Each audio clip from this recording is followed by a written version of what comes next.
อ้ตัวนี้ยังเป็นพี่น้องสบายดีทุกคนเนาะวันนี้เราจะมาโลยิงตัวกันในมันอยู่หมอบ้านนี่แหละมื้อนี้บ่มีอันกินเลยเนาะก็เลยมาโลซอกยิงตัวกันในแต่ว่าตอนเฮามานี่เฮาก็หากันมาหอดนี่ยิงได้ตัวหนึ่งแล้วเนาะอยู่นี่ตัวน้อยๆ มื้อนี้ได้เล่าตัวหนึ่งแต่ว่าเฮาสิท่าเบิ่งว่าหดคำสิมีมาจากตัวเนาะมันไม่กินหมากอันนี้เนี่ยพี่น้องหมากอันนี้เขาเอิ้นว่าไม่ยังบ่ฮู้หมากยังก็บ่ฮู้แล้วนี่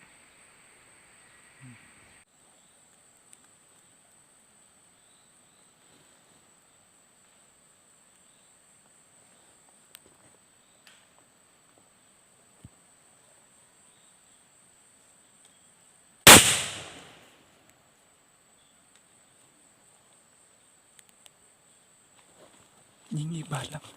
นี่อีกบาทแล้วพี่น้องไปเบิ่งมันถือเนาะตัวน้อยๆคือเก่าไปเ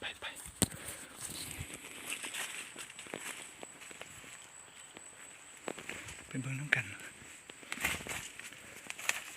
โอ้ถือแล้วโอ้นี่หมากนี่เขากินเลยหมูหัวว่าสลาวเอิ้นว่ายังเนาะหมากนี่เนาะนี่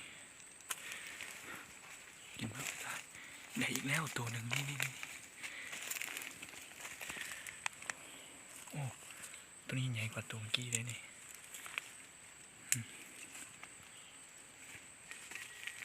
เดี๋ยวแล้ว2 ตัว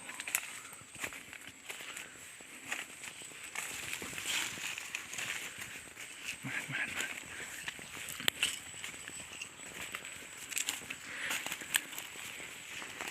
ซ้ำกันเดี๋ยวแล้ว2 ตัว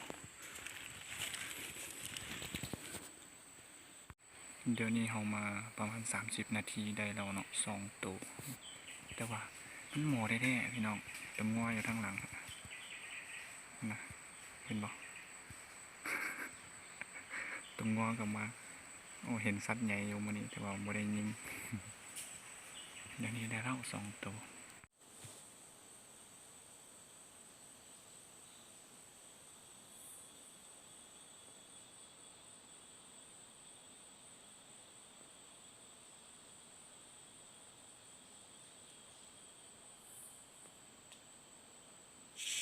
นี่เนาะทุกคนใส่เกือบ2 สีไปโลป่าต้องใส่เกือบ2 สีเนาะมันจังมานเมื่อหน้าถ้าใครอยากมานแล้วก็ใส่เกือบ2 สีไป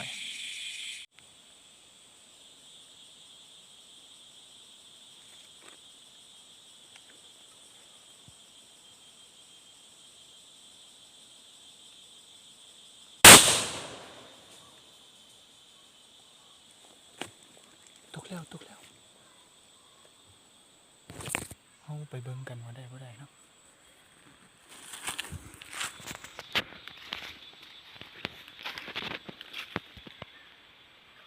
ตัวที่3ของเฮา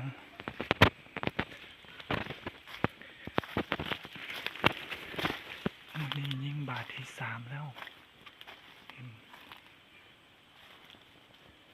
เอาอยู่ใส่ว่ามันตกแล้ว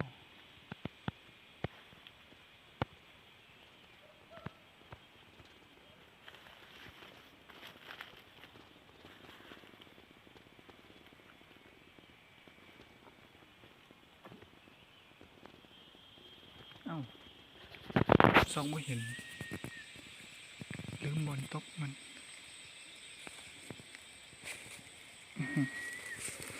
โอ้นี่ไก่สิหอดน้ำเหรอนี่มันมาอย่างนี้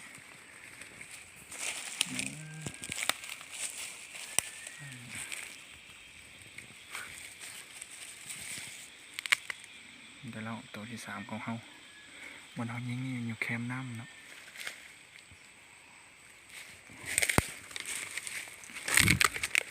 ใกล้สิขำแล้วเฮา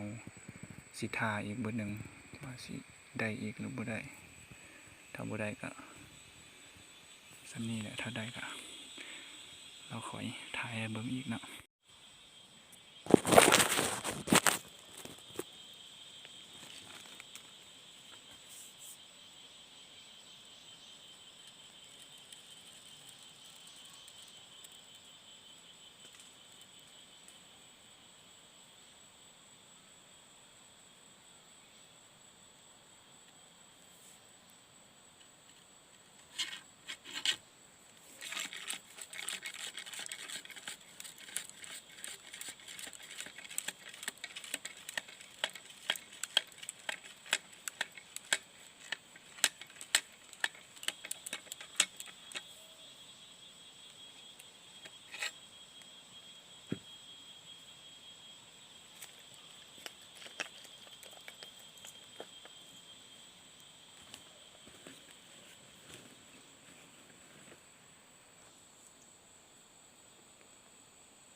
ก็เริ่มค่ำเลยได้เนาะเกือบไม่เห็นทางแล้วแต่ว่าตัวก็ยังมาอยู่โอ้ยยังเป็นยังดิ้นอยู่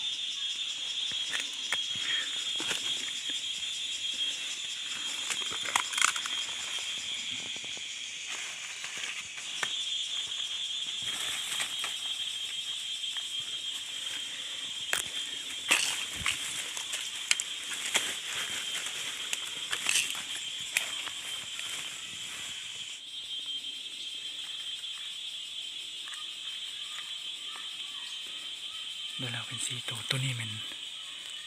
เขาใส่ลูกหวานได้สั้นเดียวยิ่งมันไม่ค่อยตายมันยังเป็นอยู่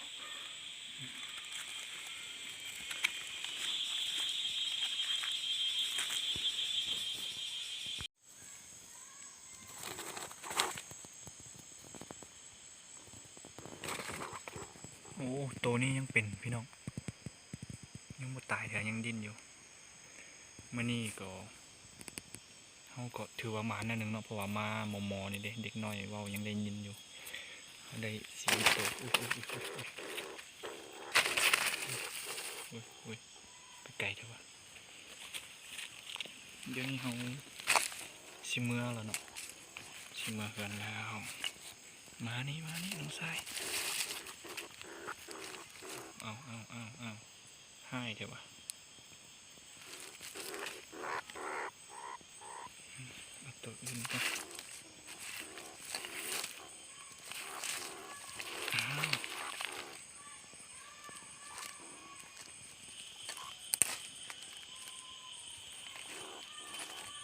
เดี๋ยวนี้ค่ำแล้วเนาะเพราะว่าประมาณ7 โมงนี่แหละเดี๋ยวนี้7 โมงแล้วเอาสิกลับบ้านแล้วได้4 ตัวนี้ตูได้ก่อนเพิ่นตัวนี้ตูที่2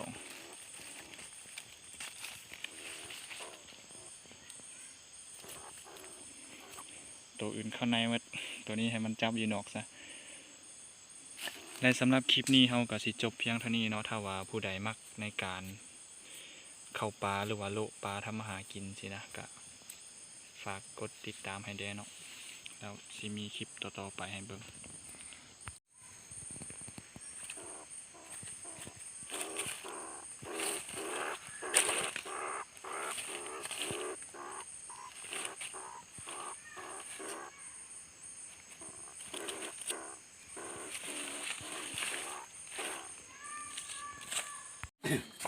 บ้อง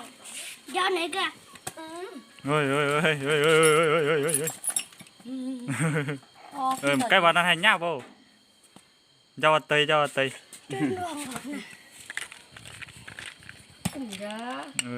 ไม่ปูมุ่นนะตายโยตายยีตัวโจ